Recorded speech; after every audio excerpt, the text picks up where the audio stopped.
تھی۔ اس لیے مسلمان اگر یہ چاہتا ہے کہ عزت و آبرو کے ساتھ رہے تو جس طبقے کا اس نے ہاتھ اب تک نہیں پکڑا ہے اس کے ہاتھ کو پکڑے، حسن معاشرت اختیار کرے، اپنے فنکشنوں کے اندر، اپنی بیاہ شادیوں کے اندر ان کو دعوت دے، ان کو قریب کرے، ان کے ساتھ اٹھے بیٹھے، ان کے ساتھ مختلف اس طرح کی تقریبات کرے کہ ان کے ساتھ ایک پلیٹ کے اندر بیٹھ کر کھائے۔ کیا آپ یہ سمجھتے ہیں کہ آپ کی پلیٹ کے اندر اگر کوئی دوسرا شریک ہو جائے دلت تو کیا آپ کا یہ عقیدہ ہے کہ وہ کھانا ناپاک ہے؟ نہیں، بالکل نہیں، ہرگز نہیں۔ آپ اگر اس کے ساتھ بیٹھیں، اس کے ساتھ کھانا کھائیں تو اسلام نے جو آپ کو عقیدہ دیا ہے وہ عقیدہ یہ ہے کہ ہر انسان کا جھوٹا پاک ہے۔ ہاتھ کو دھلوا لیجئے، بیٹھیے، ساتھ بیٹھیے۔ آپ کے یہاں شادی ہو، جس طرح آپ دعوت نامے دوسروں کو تقسیم کرتے ہیں آپ اپنے دلت بھائیوں کو دعوت نامے دیجئے۔ کیا وجہ ہے کہ اگر کوئی وقت مناسب آتا ہے تو آپ خود الیکشن لڑوا کر کے بسا اوقات پردھانی کے الیکشن میں آپ کسی دلت کو اٹھاتے ہیں اس لیے کہ یہ ریزرو سیٹ ہے۔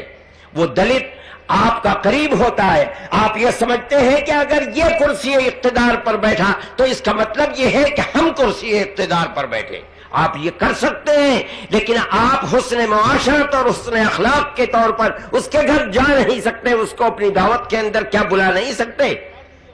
آپ غور کیجئے، جمعیت علماء جس موقف کو اختیار کر رہی ہے یہ موقف ایک بنیادی موقف ہے۔ آپ نے اگر اس موقف کو اختیار کر لیا اور آپ اس کے اندر کامیاب ہو گئے تو یاد رکھیے کہ فرقہ پرستی کی بنیاد پر حکومت کرنے والوں کے پیروں کے نیچے سے زمین نکل جائے گی۔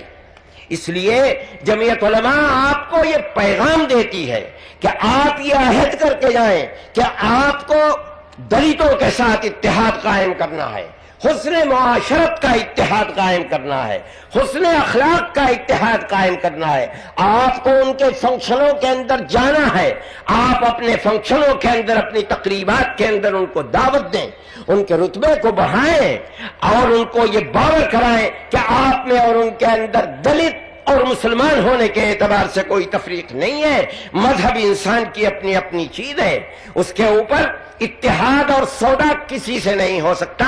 اپنے اسلام کی صحیح تعلیم پر قائم رکھتے ہوئے دوسروں کے ساتھ حسن معاشرت اور حسن اخلاق، دنیا کے اندر اسلام کے قائم ہونے کی بنیاد یہی ہے۔